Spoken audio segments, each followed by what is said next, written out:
My name's Dale Bowater, and we're down in the Bowater on the west coast of the South Island, and we've been breaking in a block of land on some heavy silt sort of ground, and a lot of hump and hollowing and what have you take place here to get rid of the water. And we've been using Aerator equipment to help us do that. And behind me here we've got a 7-layer aerator that has been instrumental in the compaction issues that we face around dealing with that sort of soil type.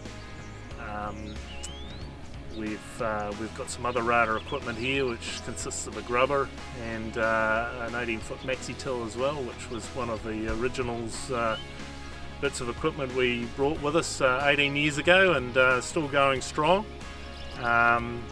Have to say though, it's pretty tough ground here, and you know, one does need to learn how to weld to get the most out of some of this equipment. But to be fair, it's just the nature of the sort of country that we're dealing with, really.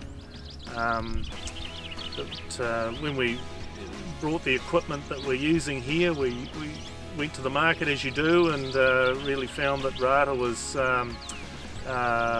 value for money for what we needed, and I'd have to say it's been pretty robust, and we've certainly not been terribly kind to it. It's had to work bloody hard to earn its keep here.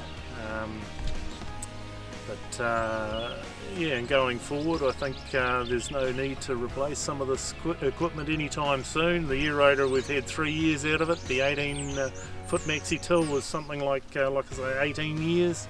And the grubber also is about 3 years, so yeah, we're pretty pleased with what Aerator's been able to present to us and help us, you know, conquer this bit of paradise.